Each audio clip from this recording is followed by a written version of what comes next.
سیدنا و مولانا محمد الرسول اللہ صلی اللہ تعالی علیہ وسلم نے ارشاد فرمایا کہ جو شخص ان ایام میں سے کسی ایک دن کا روزہ رکھتا ہے، یہ جو ایام گزر رہے ہیں، فرمایا کسی ایک دن کا روزہ رکھتا ہے، ایک دن کا روزہ سال بھر کے روزوں کے برابر ہے۔ کوئی شخص سال بھر روزے رکھے، اور یقیناً عام مسلمان کے لیے سارا سال روزے رکھنا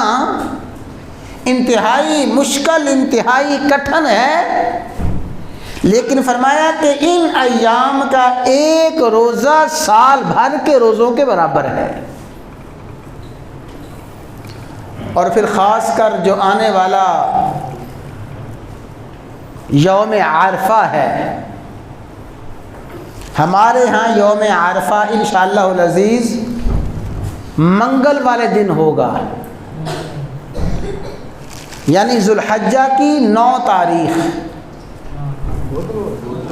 بدھ والے دن، جی جمعرات کو چونکہ عید ہے تو بدھ کو انشاءاللہ العزیز ذو الحجہ کی 9 تاریخ ہوگی۔ 10 تاریخ کو انشاءاللہ یوم النحر قربانی کا دن ہے، اور 9 تاریخ کو بدھ والے دن ہمارے ہاں ذو الحجہ کی 9 تاریخ ہوگی۔ یہ 9 تاریخ کا روزہ بقیہ تمام روزوں سے بڑھ کے ہے۔ امام الانبیاء سید الانبیاء سیدنا و مولانا محمد الرسول اللہ صلی اللہ علیہ وسلم نے ارشاد فرمایا کہ جو شخص یوم عرفہ کا روزہ رکھے گا،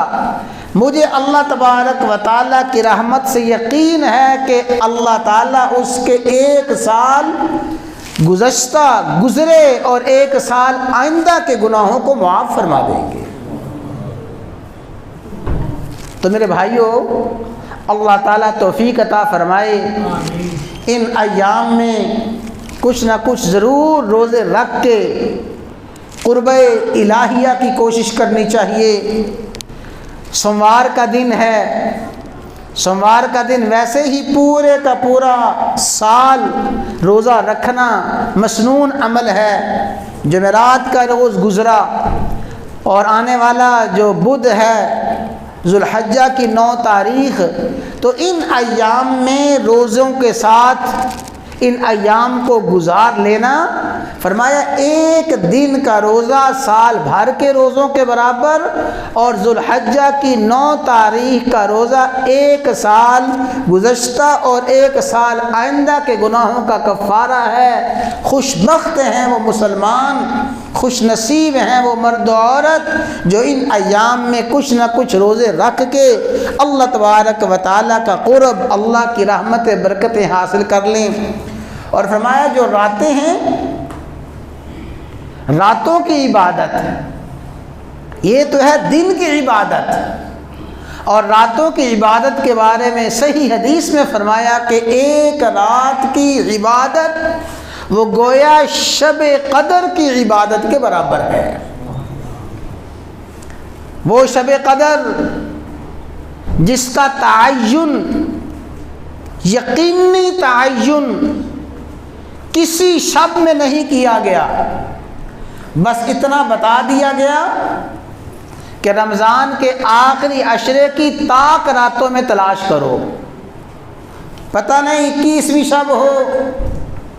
نہ معلوم 23ویں ہو، 25ویں، 27ویں، 29ویں، کوئی شب ہو، اور پھر اس کے بارے میں کوئی یقین نہیں ہے کہ کسی مسلمان کو وہ شب نصیب ہوتی ہے کہ نہیں ہوتی، لیکن ان راتوں کے بارے میں فرمایا کہ یہ ذو الحجہ کے پہلے 10 دن کی راتیں اتنی عظمت، اتنی فضیلت والی ہیں کہ 1 رات کی عبادت شب قدر کی عبادت کے برابر ہے۔ اور میں عرض کیا کرتا ہوں کہ پھر ان راتوں میں عبادات کا بھی بڑی درجہ ہے۔ سب سے آخری درجہ مسلمان کے لیے یہ ہے جو شخص عشاء کی نماز با جماعت ادا کر لے اور پھر فجر کی نماز با جماعت ادا کر لے تو انشاءاللہ ثم انشاءاللہ ان راتوں میں قیام کا کچھ نہ کچھ حصہ اسے ضرور حاصل ہو جائے گا۔ عشاء کی نماز با جماعت پڑھ لی اور فجر کی نماز با جماعت پڑھ لی، اور پھر اس سے اگلا درجہ ہے عشاء کی نماز پڑھی، عشاء کی نماز پڑھ کے کچھ نوافل، کچھ ذکر اذکار، دعا کی اور پھر سو گیا۔ اور اس سے اگلا درجہ یہ ہے کہ سو گیا، پھر رات کے آخری پہر میں اذان فجر سے کچھ لمحات قبل اٹھ کے پھر کوئی 2-4 نوافل پڑھ لیے۔ اس طرح انشاءاللہ العزیز ان راتوں کے قیام کا اور ان راتوں کی عبادات کا کچھ نہ کچھ حصہ حاصل ہو جائے گا۔